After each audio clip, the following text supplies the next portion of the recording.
آج دیکھو ایک پوسٹ آئی ہے, ایک فنکارہ تھی, ڈراموں میں آیا کرتی تھی, سیاست ٹی وی نے یہ پوسٹ چلائی ہے. محترمہ کی ڈیتھ ہو گئی, لاش میں جو بدبو تھی نا اس سے پتا چلا کہ ڈیتھ ہو گئی ہے. لاش میں اسمیل سے, بدبو سے پتا چلا کہ انتقال ہو گیا. یہ جتنی سیلیبریٹیز ہیں نا, ڈراموں فلموں میں آنے والے گلوکار, فنکار, اداکار, کامیڈین جو ہوتے ہیں, جوانی میں بہت انجوائے کرتے ہیں لائف کو, لیکن ذرا سا بڑھاپا شروع ہوا, ذرا سا, پبلک بھی چھوڑ دیتی ہے, خاندان بھی چھوڑ دیتا ہے, شوہر بھی چھوڑ دیتا ہے, بچے بھی چھوڑ دیتے ہیں. اور یہ وہاں ملکوں میں, مغربی دنیا میں تو کامن ہے. ماں کے موت کا پتا چلا بدبو سے, یہ کامن ہے. ہمارے ہاں ماں مر جائے اور بچوں کو ایک ہفتے بعد پتا چلے کہ امی کی ڈیتھ ہو گئی ہے, بدبو آ رہی ہے, تو لوگ سر اٹھا لیں گے آسمان پہ, یار تمہیں تمہاری ماں مر گئی, تمہیں نہیں پتا چلا. لیکن وہاں سر نہیں اٹھایا جاتا, کامن ہے. میں نے بتایا تھا نا بھی حج پہ ہمارے ایک دوست ملے, کہنے لگے وہاں ہماری کولیگ تھی, اس کے پاس فون آیا ماں کا کہ میں مرنے والی ہوں, آ جاؤ. نہیں گئی وہ, تو میں نے کہا کیوں نہیں جا رہی, ورکنگ ڈے ہے بھائی, چھٹی کا دن تھوڑی ہے, ماں مر گئی. سمجھ رہے کہ نہیں سمجھ رہے؟ یہ ہے ریلیشن, اخلاق, nice to meet you. English جب ہم سیکھتے ہیں تو سب سے پہلے ہمیں یہی سکھایا جاتا ہے, نائس ٹو میٹ یو. اس نے پہلے کہنا نائس ٹو میٹ یو, آپ نے جواب میں کہنا nice to meet you too. سمجھ رہے ہو یار؟ سمجھ میں چھوڑو یار. میں لوگوں سے کہتا ہوں خدا کے لیے عبرت حاصل کرو, بچے پیدا بھی کرو, ان کو دین بھی سکھاؤ. ان لوگوں کے ایک آدھا پونے دو اس ٹائپ کے بچے ہوتے ہیں. یہ جوانی بہت جلدی ختم ہو جاتی ہے, زیادہ ٹائم نہیں لگتا اس کے ختم ہونے میں. 40 سال کے بعد دھڑام سے نیچے آنا شروع. ماہرین بولتے ہیں بڑھاپا آنے کو کے پروسیس کو سست کیا جا سکتا ہے, ختم بولو نہیں کیا جا سکتا. آپ بہت اچھی خوراکیں کھا لیں, آپ جم جائیں, ایکسرسائز کریں, تو کیا بوڑھے نہیں ہوں گے؟ بوڑھے پھر بھی ہوں گے, ہاں تھوڑا دیر سے بوڑھے ہو جائیں گے. اور جو صحت کا خیال نہیں کرتے وہ ذرا 40 میں بڈھے لگنا شروع ہو جاتے ہیں. کسی کی موت, زندگی کوئی بہت بڑا واقعہ نہیں ہے. یہ دنیا چل رہی ہے اسی پہ, پبلک پیدا ہو رہی ہے, اور پلیٹ فارم سے جب پرانی گاڑی نکلتی ہے تو نئی گاڑی آتی ہے. یہ تو چلتا رہے گا, لوگ مرتے رہیں گے, جیتے رہیں گے. خلق الموت والحیات, قرآن کہتا ہے میں نے موت اور زندگی کو پیدا کیا. ہم لوگ اس کو بہت اہمیت دیتے ہیں, لیکن اللہ کہتا ہے یہ ہوگا بھائی, پیدا اسی لیے کیا ہے مارنے کے لیے.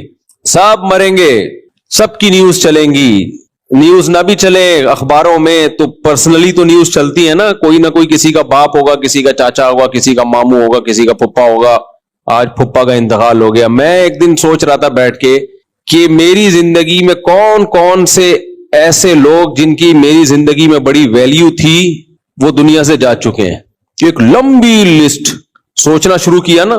ہمارے پڑوس میں رہتے تھے ہمارے والد صاحب کے دوست, علاقے کے کونسلر بھی تھے, اسلام صاحب نام تھا ان کا, بہت اچھی پرسنالٹی تھی. ہم ان کے گھر جایا کرتے تھے, کھیلا کودا کرتے تھے. ایک دن خبر آئی اسلام صاحب کا انتقال ہو گیا, ہارٹ اٹیک ہو گیا. ارے بھائی اتنی بڑی خبر تھی ہمارے لیے وہ, یار ابھی تو کل تو بیٹھے ہوئے دیکھا تھا ان کو, ان کے بچے بھی, ان کے بیٹے بھی, توقع نہیں تھی ان کو. بہت سخت اسٹریس میں گئے, ڈپریشن میں گئے. تھوڑے دنوں میں اجمیری بھائی ہمارے پڑوس میں رہا کرتے تھے, ہٹے کٹے جوان آدمی تھے, بالکل فٹ فاٹ, 35 سال عمر ہوگی. میں تھا, مجھے اطلاع آئی کہ بھائی اجمیری بھائی کا انتقال ہو گیا. بھائی ہم نے کہا اجمیری بھائی کا ہو نہیں سکتا انتقال یار, اجمیری بھائی تو فٹ فاٹ. نہیں جی انتقال ہو گیا. کیسے ہوا جی؟ ہارٹ اٹیک ہو گیا. ہماری گلی میں ہی سامنے شوکت بھائی رہا کرتے تھے, بہت لمبا قد تھا ان کا. صف میں جب کھڑے ہوتے نا پتا چل جاتا یہ شوکت بھائی ہے. کچھ لوگ ہوتے نا ایکسٹرا آرڈینری, لمبے تڑنگے سے ہوتے ہیں, وہ اپنے قد سے مشہور تھے. یعنی شوکت بھائی کی شوکت ہی اسی سے تھی, شان و شوکت قد کی وجہ سے. ان کی عمر ہوگی میرا خیال ہے 30 سال, 25 سے 30 سال. ترکی گئے پڑھنے کے لیے تو والدین بھی بڑے خوش تھے, چلو ہمارا بیٹا بھی ٹرکی جا رہا ہے, پڑھائی مکمل ہوگی, وہاں سے اچھی جاب مل جائے گی. اطلاع کی جی ان کا انتقال ہو گیا. ارے بھائی کیسے ہو گیا؟ کلاس میں بیٹھے ہوئے تھے, اچانک ہارٹ اٹیک ہوا. تو پھر ان کی ڈیڈ باڈی آئی, جوان بیٹے کی موت. تو میں سوچ رہا تھا نا, سوچتے سوچتے اتنی موتیں. پھر ایک دن ہم بیٹھے ہوئے, جی ہمارے تایا کی خبر آئی, جی ان کا انتقال ہو گیا. ابے بھائی ہمارے تایا کا انتقال؟ اب ہماری دادی روئے جا رہی ہیں کہ بھائی ابھی تو مل کے گئے تھے, پتا چلا جی ہارٹ اٹیک ہوا ہے. اچھا میرے والد صاحب اور میرے تایا میں بڑی محبت تھی, تو جب تایا کو دفنایا ہے تو میرے والد صاحب کو بہت رونا آ رہا تھا قبر پہ. 2-3 سال کے بعد والد صاحب کا انتقال ہو گیا. بعض دفعہ آپ میت پہ رو رہے ہوتے ہیں, آپ کو نہیں پتا ہوتا 2-4 سال کے بعد کس کا نمبر ہے بھائی؟ ہمارا نمبر ہے 2-4 سال, زیادہ ٹائم نہیں ہے. اچھا اسی کے درمیان ہماری دادی کا بھی انتقال ہو گیا. خبر آئی جی ہماری والدہ کی پھوپھی کا انتقال ہو گیا, خبر آئی جی ہمارے فلانے کا انتقال ہو گیا, ڈمکانے کا انتقال ہو گیا, یہ ہو گیا. گلی محلے میں جنازے اٹھتے اٹھتے اٹھتے اطلاع آئی کہ جی ہمارے مولوی صاحب کا انتقال ہو گیا, جو پوری کمنٹری کرتے تھے, جنازہ آ رہا ہے جنازہ جا رہا ہے, ہزاروں جنازے پڑھائے انہوں نے, لیکن ہمیں اطلاع ملی کہ جی مولانا صاحب کا انتقال ہو گیا. دھچکا لگا ہمارے دل پہ, کیونکہ کئی سال ان کے ساتھ 30 سال ہم نے ان کے ساتھ گزارے تھے. 30 سال انسان کسی کے ساتھ گزارتا ہے, محبت ہو جاتی ہے اس سے, انتقال ہو گیا. تو اتنے جنازے اتنے ایکسیڈنٹ. ہمارے جامعہ کے ایک استاذ, ہمارے بڑے کلاس فیلو, بہت کلوز, ایک دن اطلاع آئی ان کا انتقال ہو گیا. بھائی ابھی تو گل تو گپ شپ لگا کے گئے جی کار کا ایکسیڈنٹ ہوا ہے جی انتقال ہو گیا. میں نیو کراچی میں امام تھا, ایک بزرگ تھے بڑے زبردست, ان سے ہم نے بیان کروایا, بڑا پیارا بیان کرتے تھے, بڑے اللہ والے بزرگ تھے. اگلی دفعہ میں نے رابطہ کیا, پتا چلا جی انتقال ہو گیا. ابے بھائی کیسے انتقال ہو گیا؟ جی وہ اندرون سندھ کہیں گاڑی میں جا رہے تھے, ایکسیڈنٹ ہوا, انتقال ہو گیا. تو انتقال پر گورنمنٹ کی طرف سے کوئی پابندی بولو نہیں. آپ کو یہ کیا بیان لے کے بیٹھ گیا؟ بھائی یہی تو بیان ہے. موت موت موت موت, الموت لیس منہ الفوت. ہر چیز سے بھاگ سکتا ہے انسان, موت سے کسی کا باپ بھی نہیں بھاگ سکتا. اور بہاریوں میں مشہور ہے کہ جب انسان کی موت آتی ہے تو اونٹ پہ بیٹھے ہوئے آدمی کو بھی کتا کاٹ لیتا ہے. حالانکہ کوئی تک نہیں بنتا. کنوینس کا کتنا بڑا پرابلم ہے, آپ سوچو. کتے کے لیے کنوینس کے بغیر اونٹ تک پہنچنا آسان ہے, کس قدر پرابلم کی چیز ہے نا. لیکن کتا پہنچ جاتا ہے بغیر کنوینس کے. باقاعدہ اس کو گاڑی لگوانی پڑے گی, کتے کو سیڑھیاں لگوانی پڑیں گی اوپر جانے کے لیے, لیکن پہنچ جاتا ہے. کتے کے قد کو دیکھو اور اونٹ کو دیکھو, لیکن جب انسان کی موت آتی ہے تو کتا پہنچ جاتا ہے وہاں تک. اور بھی بہت واقعات ہیں اپنی زندگی میں. فلاں کا انتقال, فلاں میری والدہ کا انتقال ہوا, والد صاحب کا انتقال ہوا, نانا کا انتقال ہوا, نانی کا انتقال ہوا. اور ابھی 2-4 منہ میں آنے لگے تھے, لیکن اللہ کا شکر ہے وہ زندہ ہے. وہ بولیں گے ہمیں کیوں مار رہے ہیں, اللہ ان کو زندگی دے. ہماری دعائیں. تو میری بڑی ہمشیرہ کا انتقال ہوا, ان کی عمر بھی زیادہ نہیں تھی, بریسٹ کینسر ہوا. ایسے اسٹیج پہ پہنچ کے پتا چلا کہ بچنے کی امید ختم. ڈاکٹر نے بتا دیا بھائی یقینی موت ہے. کچھ دن پہلے ایک صاحب ملنے کے لیے آئے, تو ایسے ہڈیوں کے ڈھانچے بنے ہوئے تھے, جوان آدمی تھا. کہتا مجھے کینسر ہے اور ڈاکٹروں نے کہہ دیا کہ آپ کی موت واقع ہو جائے گی. بہت بیچارے کی حالت خراب تھی. اطلاع گئی 1-2 مہینے میں کہ اس کی انتقال ہو گیا ہے. تو بھائی بات یہ ہے کہ موت ایک ایسی چیز ہے جس سے ہم بھاگ نہیں سکتے. سب نے مرنا ہے. ڈاکٹر کیا کہتے ہیں آپ دیکھیں یوٹیوب پہ جب سرچ کریں نا, اینٹی ایجنگ, بڑھاپے سے روکنے والی دوائیں, بڑھاپے سے روکنے والی خوراک, کہیں بھی یوٹیوب پہ لکھا ہوا ہوگا, فوراً دل چاہتا ہے انسان کلک کرے, یار کون سی چیز ہے جو ہمیں بوڑھا ہونے سے روک سکتی ہے. تو ساری دنیا کے سارے ڈاکٹر, سارے حکیم اس پر متفق ہیں کہ آپ بڑھاپے کے پروسیس کو سلو کر سکتے ہو, بریک بولو نہیں لگا سکتے. یہ نہیں ہو سکتا کہ بڑھاپے کو آپ نے بریک لگا دی, روک دیا. نہ یہ ہو سکتا ہے کہ آپ نے 60 سال میں بوڑھا ہونا تھا تو بہت زیادہ صحت کا خیال کیا تو اب 70 میں بوڑھے ہو رہے ہو, بہت زیادہ خیال کیا تو 80 میں جا کے ہو رہے ہو. یہ نہیں ہو سکتا کہ 60 سال میں آپ رک جاؤ, آپ کا ایک بال سفید تھا تو اب ایک ہی رہے. نا 40 سال کی عمر میں ایک بال سفید ہوتا ہے. جوان آدمی کہتا ہے یار ایک بال ہے, نوچ کے نکال دو, پتہ ہی نہ چلے ہوا کیا. ایک دن اٹھتا ہے صبح کو دوسرا بال بھی سفید, کہتا ہے یار اس کو بھی نوچ لو, اب کیا ہے. اس کو بھی نوچا, پھر اتنے سفید, کہتا ہے نوچاؤں گا تو گنجا ہو جاؤں گا بھائی. پھر وہ کلر لگانا شروع کرتا ہے, پھر نیچے سے سفید بال بتا رہے ہوتے ہیں کہ کلر ہے یہ, کیونکہ جب جڑوں سے بال اگتے ہیں نا وہ بتا رہے ہوتے ہیں کہ یہ اوریجنل نہیں ہے. مچھلی کھاتا ہے, یہ کھاتا ہے, وہ کھاتا ہے, جو مرضی کر لو میرے بھائی. ایک دفعہ جب سفیدی آنا شروع ہوئی, سفیدی کی بریکیں کیا ہیں؟ فیل. سفیدی کی بریکیں فیل ہیں, پھر نہیں ہوتی. تو پیغمبروں کی یہی تو دعوت ہے بھائی. یہ جو قرآن مجید کی آیت ہے نا, اولم نعمرکم ما یتذکر فیہ من تذکر وجاءکم النذیر.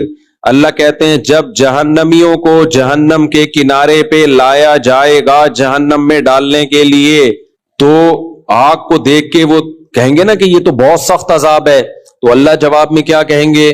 کیا ہم نے تمہیں اتنی عمر نہیں دی تھی جس میں نصیحت حاصل کرنے والا نصیحت حاصل کر لیتا؟ کیا ہم نے تمہیں اتنی ایج نہیں دی تھی؟ وجاءکم النذیر, اور تمہارے پاس, ادھر توجہ میرے بھائی, اور تمہارے پاس ڈرانے والا بھی آ گیا تھا. یعنی اللہ کہیں گے ہم نے تمہیں اتنی عمر دی تھی کہ جس سے تم نصیحت حاصل کرنا چاہتے تو نصیحت حاصل ہو جاتی, پتہ چل جاتا صحیح غلط کیا ہے. یعنی عقل سے بھی تم فیصلہ کر سکتے تھے, لیکن تمہارے پاس ایک ڈرانے والا بھی آیا تھا. اب یہ ڈرانے والا کیا ہے؟ تو مفسرین نے بہت سارے مصداق اس کے بیان کیے ہیں کہ بہت ساری چیزیں ہیں جو انسان کو ڈراتی ہیں کہ موت کا وقت اب قریب ہے, اب انسان کا بچہ بن جا. فرمایا ان میں نذیر میں نبی صلی اللہ علیہ وسلم بھی ہے, نبی نے آ کے ہمیں ڈرایا بھی ہے, خوشخبریاں بھی دی ہیں. ان میں بڑھاپا بھی ہے, اور علماء نے اس میں لکھا ہے اس نذیر جو قرآن نے کہا نا تمہارے پاس ڈرانے والا آیا, اس میں سفید بال بھی ہیں. سب سے پہلی علامت جو آپ کو ڈرا رہی ہوتی ہے نا, جو ہم ڈرتے تو نہیں ہیں, ہم کچھ اور ہی کاموں میں لگ جاتے ہیں, وہ کیا ہے؟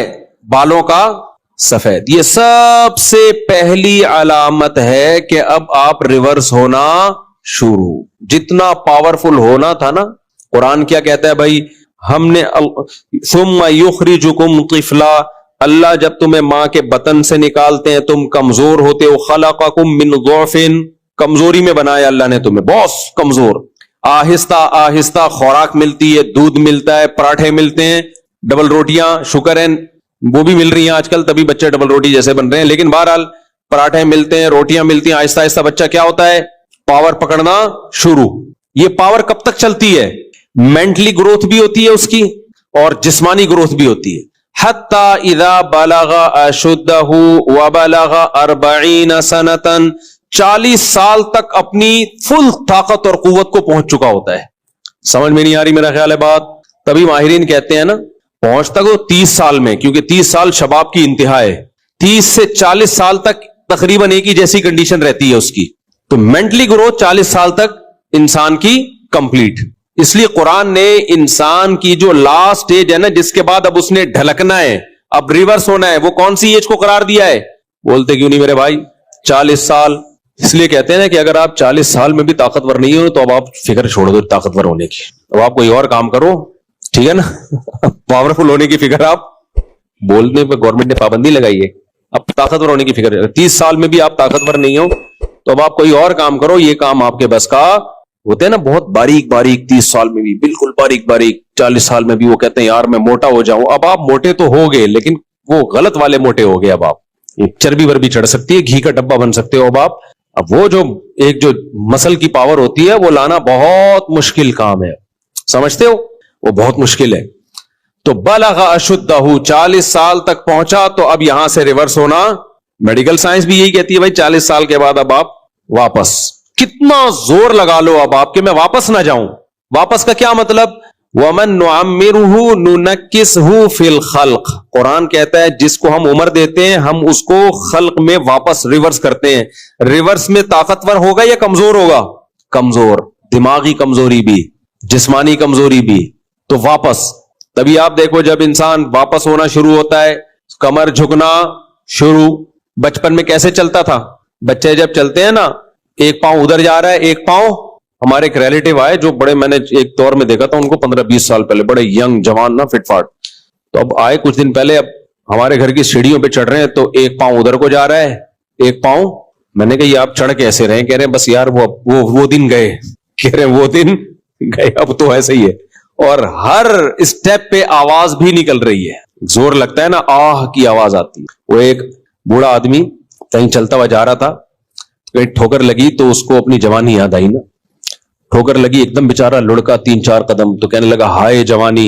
پھر دیکھتا ہے کوئی دیکھ تو نہیں رہا, پھر آہستہ سے کہتا ہے بھائی تو نے جوانی میں کون سے تیر مار لیے تھے.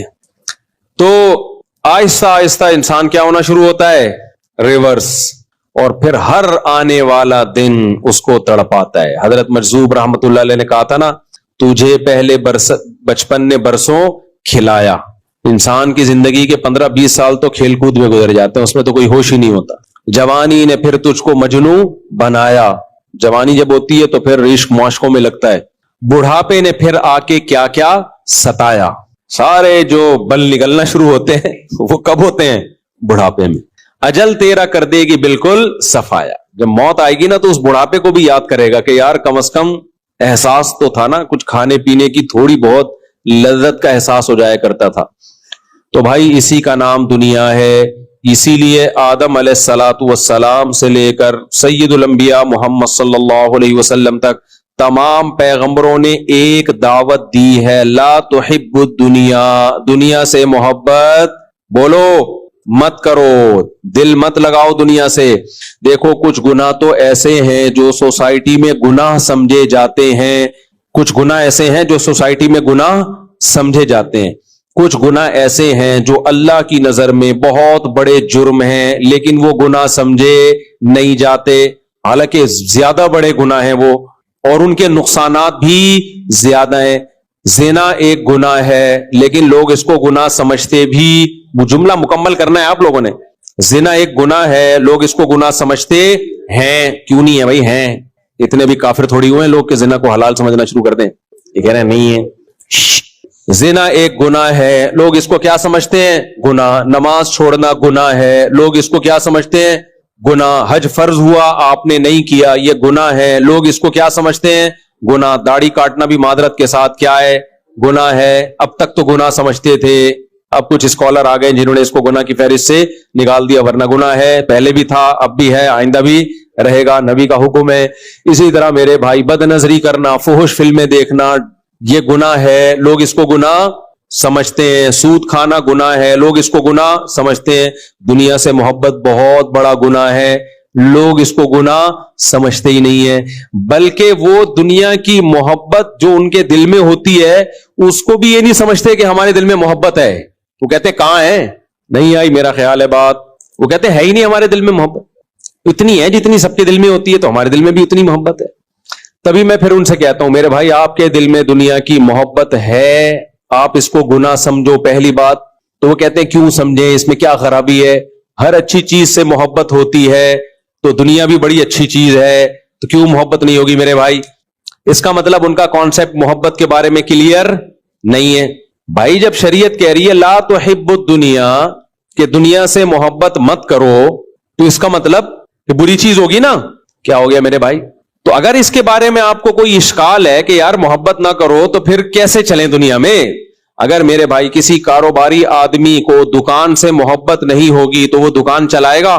بولتے کیوں نہیں؟ تبھی لوگ تو پھر علماء پہ اعتراض کرتے ہیں، ایک طرف یہ کہتے ہیں دنیا سے محبت نہ کرو، دوسری طرف جاپان کے دورے ہو رہے ہیں ان کے۔ اچھا وہ جو میری ویڈیو آئی ہے نا، میں لانچ میں بیٹھ رہا ہوں، پیچھے سے کوئی لڑکی اس لانچ کو سیٹ کر رہی ہے، وہ ویڈیو میں نے نہیں بنائی ہے، وہ کسی اور نے بنا کے ڈال دی ہے۔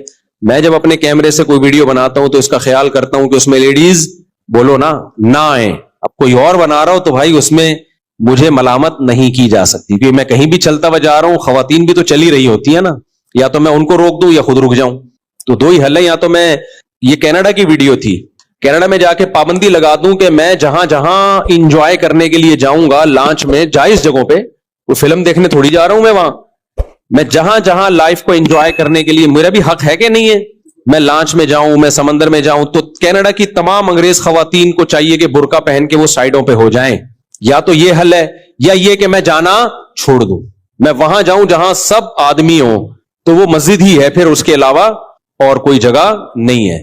تو ہمیشہ کسی پہ اعتراض کرنے سے پہلے بات کرنی وہ چاہیے جس کے تمام پہلوؤں پہ آپ غور کر لیں کہ اگر آپ کے ساتھ ایسا ہو تو آپ کیا کریں گے۔ اب وہاں جہاں میں کینیڈا میں ایک لیک ہے، ایک جھیل ہے، وہاں میں جب، مجھے بتاؤ کینیڈا میں کسی جھیل پہ جانا جائز ہے یا نہیں ہے؟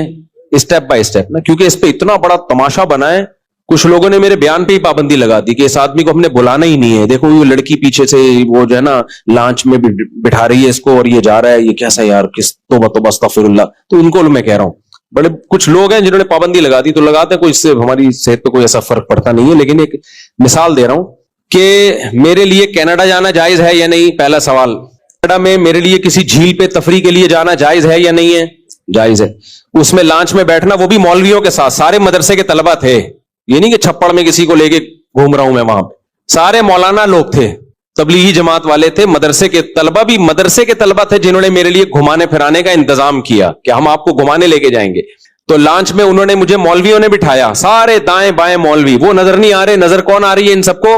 ایک لیڈی نظر آ رہے، تو ٹرکی تو یہ لوگ ہوئے۔ اچھا خیر، تو ان مولانا نے مجھے لانچ میں بٹھایا، میرے لیے اس لانچ میں بیٹھنا جائز تھا یا نہیں تھا؟ وہ لانچ کا اور اس پورا سیٹ اپ کا انتظام انگریز خواتین کے پاس تھا، تو اگر وہ پورا سیٹ اپ میرا ہوتا اور میں نے وہ لڑکیوں کے حوالے کیا ہوتا تو آپ کہتے ہیں مفتی صاحب آپ مولوی ہو کے یہ کام کر رہے ہو. بھائی وہ کینیڈا کی گورنمنٹ ہے تو وہ جو چاہے کرے, ہم اس کو پابند نہیں کر سکتے. تو بسوں میں بیٹھتے ہیں, جہاز میں بیٹھتے ہیں, تو کیا وہاں کوئی داڑھی مونچھ والے آدمی آتے ہیں چائے لے کے آپ کے سامنے؟ ایئر ہوسٹس آتی ہے نا. امریکہ میں ہم نے دیکھی ہے جہازوں میں ایئر ہوسٹس بوڑھی بوڑھی, بالکل بوڑھی عورتیں, ان کو اس سے کوئی غرض نہیں ہے کہ جوان ہو یا بوڑھی ہو. وہ کہتے ہیں یار کام ہو, وہ کام کرتی ہیں. آپ چائے منگواؤ ٹھک کر کے چائے آئے گی, آپ نے پانی منگوانا ہے ٹھک کر کے پانی آئے گا. لیکن ہمارے ہاں جو کانسیپٹ ایئر ہوسٹس کا ہے کہ وہ ان کو پتا ہے کہ شاید کچھ اس کے بغیر شاید بیٹھیں گے نہیں لوگ, واللہ عالم, واللہ میں کسی پہ الزام نہیں لگا رہا, لیکن بہرحال تو اب آپ کو جہاز میں بیٹھنا اس لیے جائز نہیں ہے کہ وہاں ایئر ہوسٹس چائے لے کے آتی ہے, تو بھائی پھر تو کہیں بھی بیٹھنا جائز نہیں, آپ کے لیے کہیں بھی جانا جائز نہیں ہے. تو اس لیے اعتراض کرنے سے پہلے کچھ تھوڑا سا سوچ لیا کریں, اپنے آپ کو اس جگہ رکھ کے سوچا کریں کہ مفتی صاحب کی جگہ اگر آپ وینکوور میں ہوتے اور آپ کو کوئی لیک پہ گھمانے کے لیے لے کے جاتا اور آپ کو کوئی لانچ میں بٹھاتا اور بٹھانے والی لڑکی ہوتی تو آپ کیا کرتے؟ چھوڑ دیتے اس کو کہ چونکہ لڑکی بٹھا رہی ہے. حالانکہ لڑکی سے کوئی ہمارا لینا دینا تھا نہیں, وہ انگلش میں ٹھش پش بہت بول رہی تھی. جب زیادہ اس نے میرے ساتھ انگلش بولی ہے نا تو میں نے ایک دوست سے بولا, میں نے کہا پنجابی میں پتہ نہیں کیا کیا بول رہی ہے, اس کو بولے انگلش میں بات کرے میرے سے.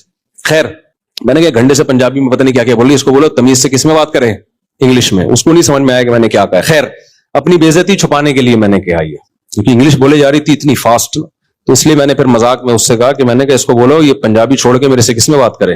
آپ لوگ کی سمجھ میں نہیں آیا تو اس کی کیا سمجھ میں آیا ہوگا. خیر تو اعتراض تو لوگ کرتے چلے جا رہے ہیں. تو ہاں یہ ایک اعتراض بنتا ہے کہ ایسی ویڈیو جس میں اس طرح سلیو لیس ڈریس میں کوئی لڑکی ہو, ایسی ویڈیو یوٹیوب پہ نہیں ڈالنی چاہیے. یہ اعتراض بالکل درست ہے. تو اس کا جواب یہ کہ وہ میں نے نہیں ڈالی, وہ کسی اور نے بنا کے ڈال دی ہے. اور ایک اور بات سے بات چلتی ہے, یہ جو میری آج کل بہت زیادہ ویڈیوز آ رہی ہیں ٹک ٹاک پہ, یوں چلتا ہوا جا رہا ہوں, پھر یوں دائیں دیکھ رہا ہوں, پھر کلاس میں جا رہا ہوں, یہ میں نہیں بنا رہا, نہ مجھے یہ طرز عمل پسند ہے. اب ہر آدمی کے ہاتھ میں موبائل ہے. میں کلاس میں جاتا ہوں, کوئی طالب علم بنا رہا ہوتا ہے, میں نیچے جامعۃ الرشید کے پارک میں چائے پی رہا ہوں, وہاں سے کوئی طالب علم بنا رہا ہے, ہم روک روک کے تھک گئے, ہم بھی آہستہ آہستہ اس کو کنٹرول کر رہے ہیں. لیکن یہ کام میں نہیں کرتا, اور میں طلبہ سے کہتا ہوں یہ فنکاروں پہ, اداکاروں پہ یہ چیزیں سوٹ کرتی ہیں. اسٹائل مارنا, گاڑی میں بیٹھ رہے ہیں, گاڑی سے اتر رہے ہیں, پھر یوں جا رہے ہیں, پھر یوں اسٹائل مارا, یہ ایکٹروں پہ کے کام ہے. یہ علماء کے پہ سوٹ یہ چیزیں نہیں کرتی. تمیز سے زندگی گزارو, جو یہ شو بازی چھوڑ دو. تو یہ بھی میرا ٹک ٹاک پہ کوئی اکاؤنٹ ہے ہی نہیں, ٹک ٹاک پہ میرا کوئی اکاؤنٹ نہیں ہے. تو یہ سب لوگ کر رہے ہیں اپنے چینلوں کو گرو کرنے کے لیے, مجھے استعمال کیا جا رہا ہے کہ یوں آ رہے ہیں, یوں جا رہے ہیں, ایسے اسٹائل مار رہے ہیں. یہ میں نہیں کر رہا. خیر ہم اپنے اصل موضوع کی طرف آتے ہیں. تو میں یہ عرض کر رہا تھا میرے بھائی کہ دیکھو, دنیا سے محبت یہ جرم ہے. اب سوال یہ پیدا ہوتا ہے کہ اگر دنیا سے محبت جرم ہے, اچھا دیکھو جتنے بھی گناہ ہیں نا وہ ڈپریشن پیدا کرنے میں اتنے معاون مددگار نہیں ہے. دنیا سے محبت ایک ایسا گناہ ہے جو سب سے زیادہ اسٹریس اور ڈپریشن پیدا کرتا ہے. یہ کچھ گناہ ایسے ہیں نا جس کی سزا انسان کو دنیا میں ملتی ہے. کیا خیال ہے بھائی؟ ہیروئن پیو گے, آخرت میں ٹھکائی بعد میں ہوگی, دنیا میں سزا پہلے. وہ کیا سزا ہے؟ تھوڑے دنوں میں ہڈیوں کا ڈھانچہ بن جاؤ گے, کالا رنگ ہو جائے گا, منہ سے بدبو آئے گی, مرے ہوئے ملو گے کسی پائپ کے برساتی نالے کے اندر سے. یہ دنیا کی سزا ہے. کیا خیال ہے؟ جسم تڑپتا ہے, خراب ہوتا ہے. تو کچھ جرم ایسے ہیں جن کی سزا آخرت میں بعد میں ملے گی, دنیا میں پہلے جیسے نشے ہیں, جو نشہ کرتے ہیں ان کو دنیا میں بھی برباد ہو جاتے ہیں. ڈپریشن میں بہت زیادہ, یعنی ڈپریشن سے مراد دماغ خراب ہونا, جب نہیں ملتی تو پریشان ہوتے ہیں.